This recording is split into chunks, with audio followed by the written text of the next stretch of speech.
Hi, welcome to UAL's BA Honours in Fine Art Painting at Camberwell College of Arts. My name is Dr. Kimathi Donker, and I'm the course leader. On screen now, you can see a work by a final year student, Matteo Gabayet, from the degree show, a recent degree show. So, welcome to Camberwell College of Arts.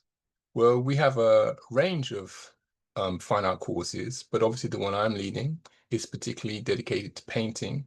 And so it's a specialism, a course specialism, where you can immerse yourself in that discipline and the culture that arises from the long tradition of fine art painting. So on this practical course, you'll experiment using contemporary, traditional, and expanded painting techniques. Draw an inspiration from your own curiosity. You'll create artworks that present new ideas and perspectives about the world. You'll create a painting portfolio inspired by your artistic vision. You'll gain experience of exhibiting your work in London's art world. You'll work with specialist painting technicians in our well-equipped workshops. And as a graduate, you'll get a head start in the art world and related creative industries. So year one, one of our key sort of modules is the idea of experimenting through making. And we have a range of projects which you'll be engaged in. Predominantly, they're self-led, self-directed, but some examples of things which students have been engaged in recently would include a gifts project where we ask each other to find artistic meaning in a present from one of our colleagues. Gallery days are a constant feature of the course where you'll receive guided tours of some of London's hottest art shows. Within our technical sort of offer, one of the key skills you'll learn is stretcher making, whereby you can custom make your own canvas stretchers. We have a range of other sort of technical workshops, including, for example, ceramics, where after an induction, you can learn how to glaze and fire ceramics. And of course, a key part of any artistic practice is health and safety, learning the ethics of being an artist, how to protect yourself and others from harm.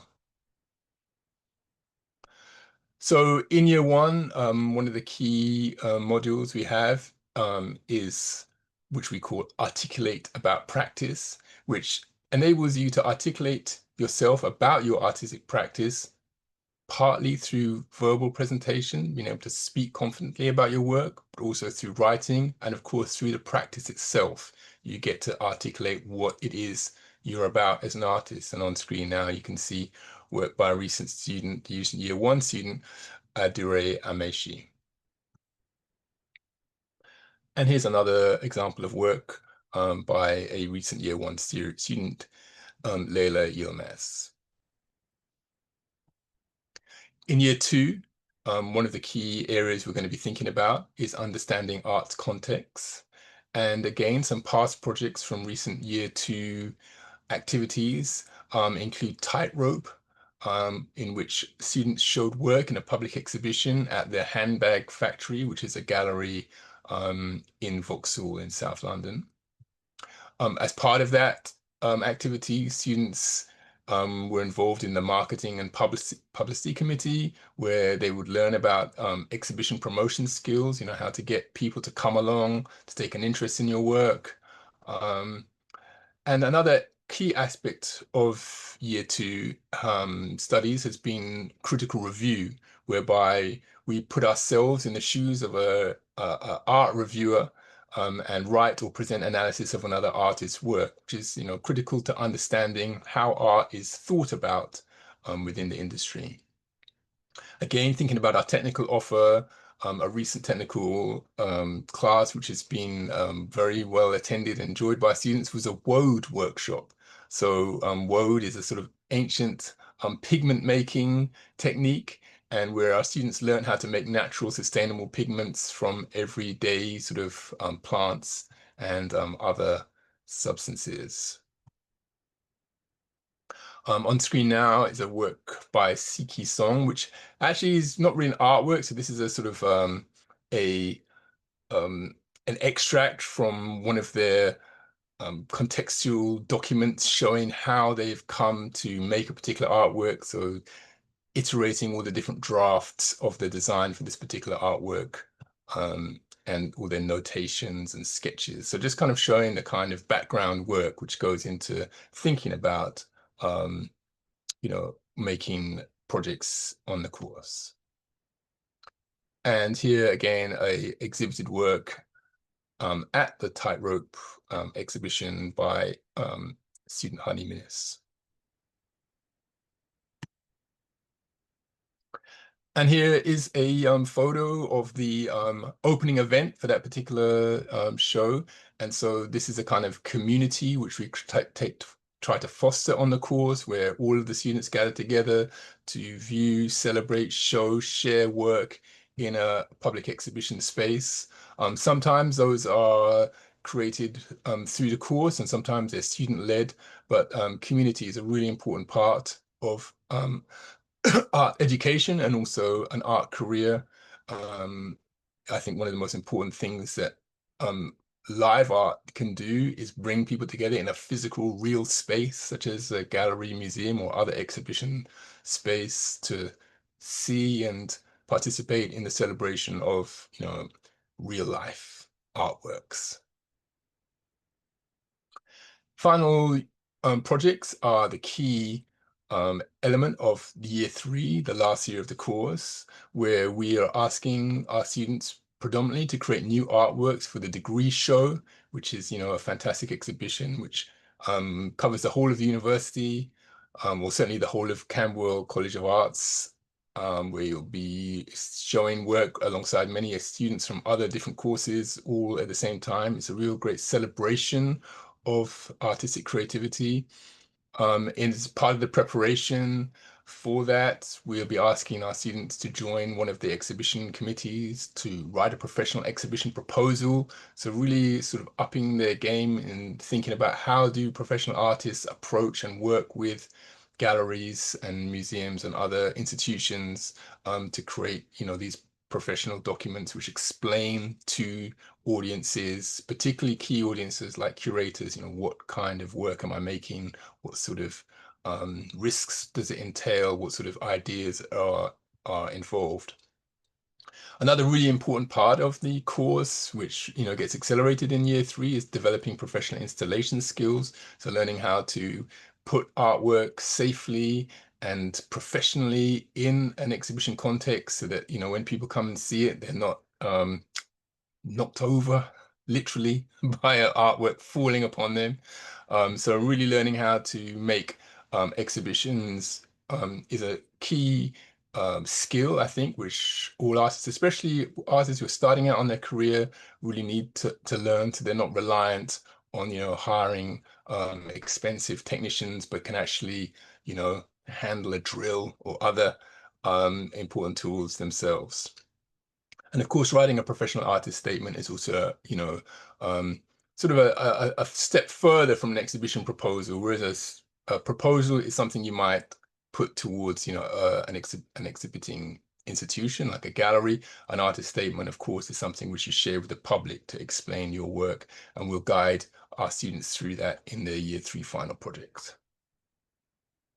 So this is a installation photograph from a work by one of our students, Ez Roberts, which took place in one of our interim shows in year 3. So as well as the degree show, we have a sort of interim show which takes place a few months before, just to kind of get those creative juices flowing. And obviously you can see, the work has sort of moved away from what you might call traditional painting, of just being, work on canvas. And we encourage our students to work in all kinds of different media, not only painting, installation, sculpture, photography, printmaking, drawing, whatever it is really, performance, which they feel they can best express their creativity. So just because it's a painting course doesn't mean you only have to, create paintings. And here is a photograph of a recent degree show, where you can see, a really wide range of different types of work: sculptural, video, traditional paintings, less traditional types of painting, different scales, something's small, something's big, a really wide range of creativity. We encourage pretty well complete freedom of expression for our students, as long as it's legal. We don't really mind what you make or how you make it. Obviously, it has to be, like I said, it's conform to health and safety guidelines so that the work shouldn't harm anybody. And here again, finally, another painting from a recent degree show work by Nguyen Ning Yu, which again, that is, I suppose a much more traditional type of, oil painting, utilizing all the skills which the student had garnered over the years of their study. So when you're thinking about your application, what are we looking for? We want a personal statement, something, about you, what your interests are, why you want to join the course, what kind of artistic and other interests you have, and of course, a portfolio of your work. And our contextual admissions process helps us understand your personal circumstances, so how they might, affect your, joining the course. So additional opportunities in the course include work placements, where you would obviously go out into, the workplace or a workplace and sort of develop your professional skills. And part of that is facilitated by the opportunity to take a diploma in professional studies, which is a 1-year sort of workplace module. And similarly, we also offer the opportunity to get a Creative Computing Institute diploma from UAL's Creative Computing Institute, if that is what attracts you. Also, really brilliant opportunity for many of our students is to study abroad through the Turing scheme, which enables you to experience what it's like to be an art student in another country. And of course, throughout the course, you will have the opportunity to take advantage of advice from UAL careers and employability Jewish tutors. So when thinking about after graduation, what kind of careers are available? Obviously, you can further your studies by taking a master's in fine art or another related subject where, a painting degree would be very welcome. And of course, we're very encouraging of our students or ex-students to become self-employed artists, trying to forge a career in the highly competitive but very, I think, rewarding art world. Beyond being an artist, there's also all kinds of other work in the sector, such as working in art galleries or museums. And another really important thing, which obviously I'm doing right now, is working in art education. So that's quite an important career option for former students. Really key can be working in an established artist studio as a sort of assistant, helping them to realize their vision, but at the same time, developing your own skills to think about how you might progress as an artist yourself. And also, there's quite an important industry of installation, logistics, and fabrication, whereby the skills and knowledge of art which you gain from the course can help you to become part of that industry, which enables a lot of the amazing shows and art fairs and museum exhibitions around the world. So that's a really exciting sort of possibility which our degree can offer. And of course, beyond that, there are many other transferable skills which you will gain from the course, skills in writing, skills in administration, skills in creative thinking and creative critical thinking. So a really broad range of transferable skills that you gain and which we foster through directly through the course. So the next steps for you to join us would be to read the course webpage, to perhaps visit us for a college tour on open day, visit UAL's portfolio advice webpage, and of course apply through ucas.com or ucas.com, depending on whether you say UCAS or UCAS, potato. Use the scholarship search tool to check what financial support is available. And for international applicants, check if there's a UAL representative in your country, because they may be able to help you with this process. You can follow us on Facebook and Instagram at Camberwell UAL, and you can also contact us through Camberwell_inquiries@arts.ac.uk. And thank you very much for watching.